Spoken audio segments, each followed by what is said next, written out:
Singapore was established as a British colony in 1819 by Sir Stamford Raffles, and this is where the original Chinese migrants settled.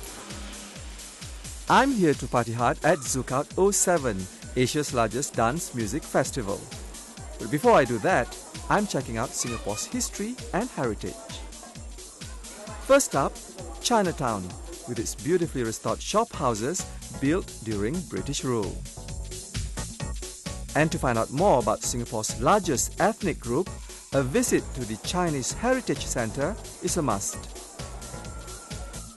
Chinese migrants may not have been the first to settle in Singapore, but they now make up more than 70% of the population. Most came from the southern Chinese province of Fujian in the early part of the 19th century. All came with hope for a better life, and look what they've done to this place since.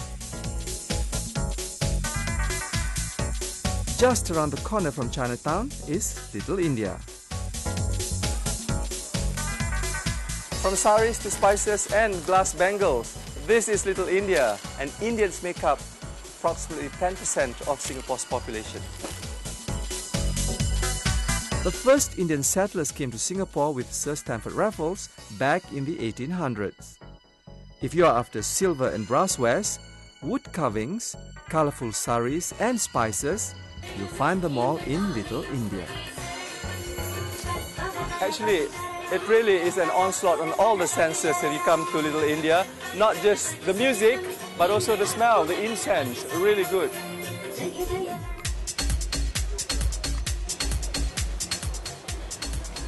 Well, Little India actually consists of one street around the corner and this street. So really, when they say Little India, they really do mean tiny.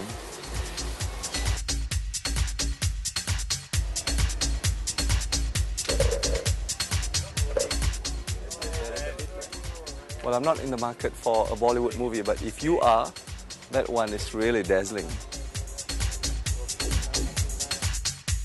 My final heritage stop, Kampong Glam, the historic seat of Malay royalty in Singapore. Behind me is the Sultan Mosque, built by Sultan Hussein using money, £3,000 given by Sir Stamford Raffles from his own pocket. The Malays are the original inhabitants of this island. In fact, Singapore is the anglicised version of Singapura, the Malay word for Lion City.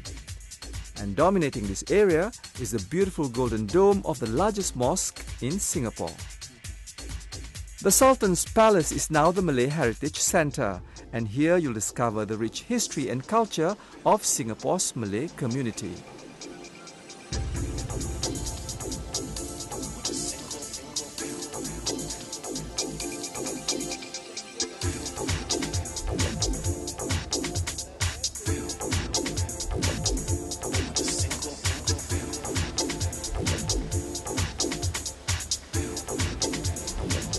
The British also left their mark on Singapore, and today there are many beautifully preserved buildings built during colonial times.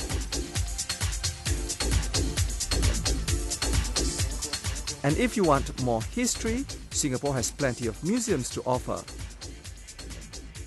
I've opted for the biggest and oldest, partly because I'm keen to have a look at an exhibition currently being held here.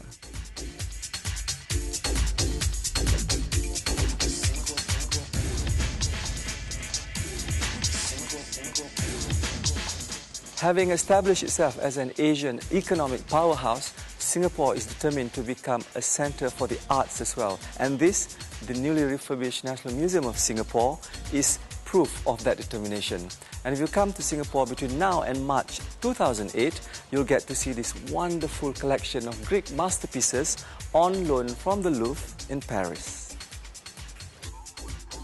Presented for the first time in Southeast Asia, this exhibition presents some 130 exquisite pieces of marble sculptures, vases, terracotta figurines and gold jewellery from the 5th to the 1st centuries BC.